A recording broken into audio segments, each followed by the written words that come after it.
the play is designed to hit tight, but usually it widens out a bit, and I wasn't expecting it to be tight. I saw it. Our left tackle gave me a great kick out, JJ. I went up through, and it was just, no one was there. It was just green grass, and I just ran.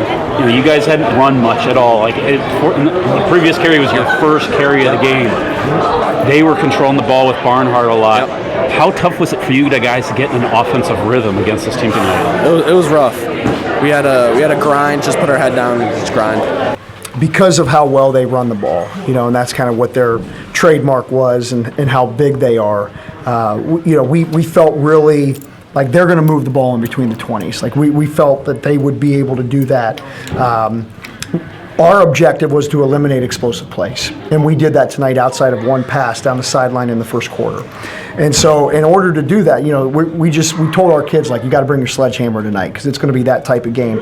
Yeah, we've had a couple games like that where they've just been running, and you just gotta keep focusing, and you can't fall asleep. It's hard, but you just gotta stay on that guy and just not get bored out there. They could lull you guys to sleep with the run, but I feel like those takeaways were like the smelling salts for you guys. How big were those takeaways? Oh, those were huge. I mean, every time they would get a little momentum, we'd get it right back, and especially the scoop and score for a touchdown, that was nice. Yeah, I think it just came to getting big stops in the red zone. That's what we got. But then once our offense got on the field, it's tough when you're off the field for 15, 20 minutes, and then you got to go out there and get a drive going. But they played pretty well tonight.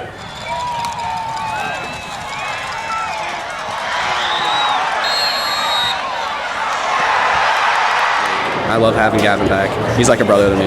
How did your mindset change, if anything at all, like in that stretch when you guys didn't have it? I really just had to lock in like completely because it was kind of loose with Gavin because I knew like we'd be splitting. But now when Gavin was out, I had to really like lock in and just like make sure I did my best. Just like Tommy, we see him in practice. He's just another playmaker that plays his tail off. So proud of that kid too. He's really done a good job. You hated to be out, but do you think it was a confidence boost for him to get more carries and perform the way he did? Yeah, I mean, when your tailbacks goes down and then you step in and you're running for 200 yards a game, I mean, it better be a confidence boost. In a way, did it maybe help you guys maybe develop your roles even more? Because you guys are still juniors.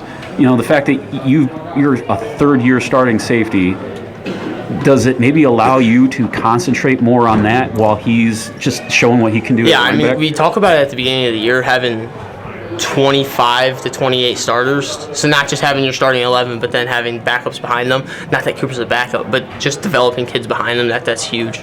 These last 2 weeks, how much of a reset has it been for you guys? I mean, you had the loss to North Ridgeville, and it obviously got under your skin to share the league title, but there were some close games down the stretch. How much does this feel like a reset for you guys right now? I mean, I feel like those games just attribute to our grit and like our fight. We don't give up. But that game against North Ridgeville, like, I don't know, just kind of set a new tone to practice. We always work hard, but that was just another motivator.